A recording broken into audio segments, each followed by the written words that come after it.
Helena ने किया अशोक को अपने परम मित्र के खिलाफ। हेलिना ने सुशीत को किया वादा, अशोक ने नहीं बनेगा युवराज। कलर्स टीवी के शो में प्रचंड अशोक की कमिंग एपिसोड में हमें ये देखने को मिलेगा जहां पर एक तरफ कौरव और अशोक के बीच जंग छिड़ी हुई है, वहीं दूसरी तरफ इस मौके का फायदा उठाकर हेलिना अशोक को युवराज बनने से रोकने के लिए नई चाल चलती हुई नजर आ रही है।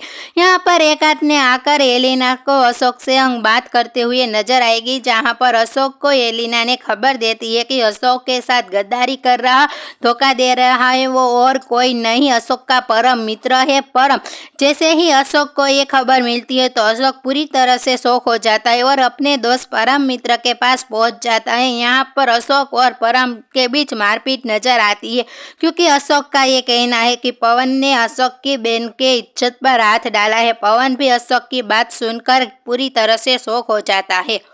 वहीं दूसरी तरफ एलिना अपने प्लान में कामयाब होती नजर आएगी। यहाँ पर सुशीत ने एलिना को वादा करती हुई नजर आती है कि यहाँ पर एलिना के कुछ भी कर ले, चाहे कुछ भी हो, चाहे युवराज को गद्दे पर अशोक को कभी नहीं बैठने देगी। ये सुशीत ने वादा किया है एलिना ने। वैसे में देखना इंटरेस्टिंग होने वाला है, क्या एलिना को मार्क देने में अशोक कामयाब हो जाएगा? वेल जो भी होगा उसकी अपडेट हम आपको देते रहेंगे। फिलहाल के लिए तो इतना ही, और ऐसे ही अपडेट देखने के लिए हमारी चैनल को सब्सक्राइब करें। Thank you.